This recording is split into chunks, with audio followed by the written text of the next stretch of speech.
சமையல் பார்க்கலாம். சாதம் ஆயிடுச்சு, சுரக்காய் குழம்பு ஆயிடுச்சு, பாவக்காய் பொரியல், முட்டை வேக வச்சிடுச்சு, இட்லி ஆயிடுச்சு. இப்போ பொரியல் பார்க்கலாம் வாங்க.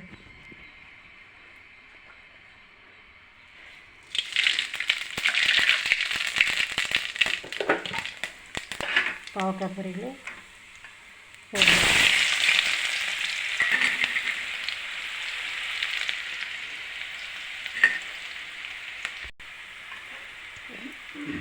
பூண்டு கரைஞ்சிச்சு, வெங்காயம், கருவேப்பிலை.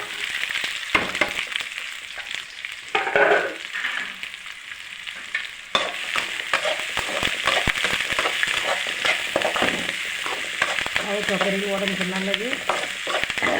குழம்பு வச்சு சாப்பிட்லாம், வேர்க்கடலை போட்டு ஊற வச்சு புளிக்குழம்பு மாதிரி சாப்பிட்லாம், பொரியல் சாப்பிட்லாம். பாவக்காய் வாரத்துக்கு 1 நாள் 2 நாள் சாப்பிட்டா உடம்புக்கு சத்து வச்சுன்னா ஒன்று பூச்சி வராது.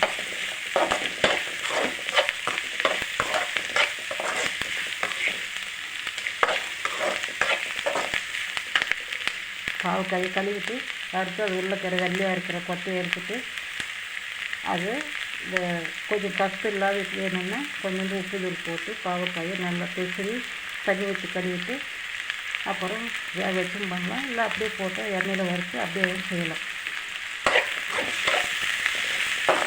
கடுகு, சீரகம், கொத்தமல்லி, பூண்டு வச்சு போட்டு வெங்காயம், தக்காளி 2 போடலாம். ஏன்னா பாவக்காய்க்கு 2 தக்காளி போட்டால் தான் நல்லாயிருக்கும்.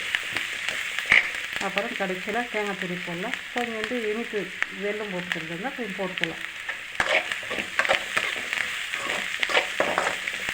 தேவையான உப்பு போட்டு தேவையான மிளகாய் காரம் எவ்வளோ வேணுமோ அவ்வளோ போட்டு செஞ்சுக்கலாம். வெங்காயம் அரிஞ்சிட்டு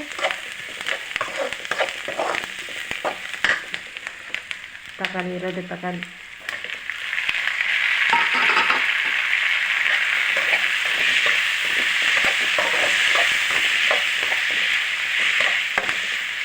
தக்காளி வதங்கிட்டோம். ஒரு சிட்டிகை பெருங்காய தூள் போட்டுக்கலாம், மஞ்சள் தூள் கொஞ்சம் போட்டுக்கலாம்,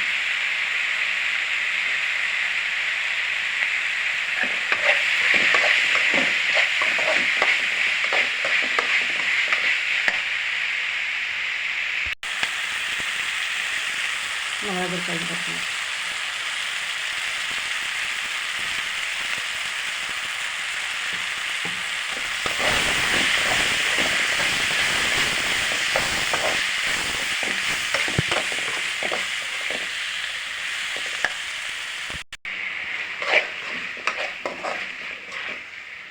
மசாலாலாம் வாங்கிடுச்சு.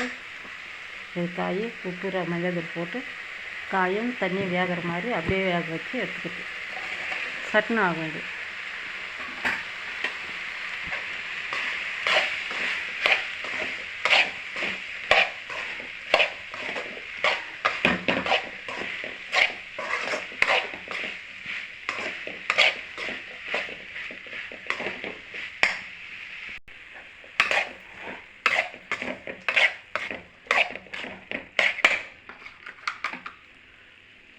தேங்காய் துருவல்,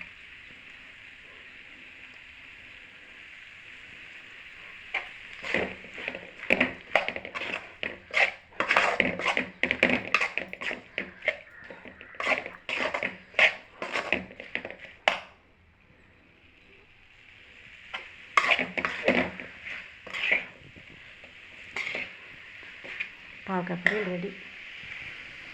முட்டை வேக வச்சு சோறு, சுரக்காய் குழம்பு, இட்லி, தயிர் சாதம் பண்ணணும். பாய் பாய், see you. தேங்க்யூ மக்கள்.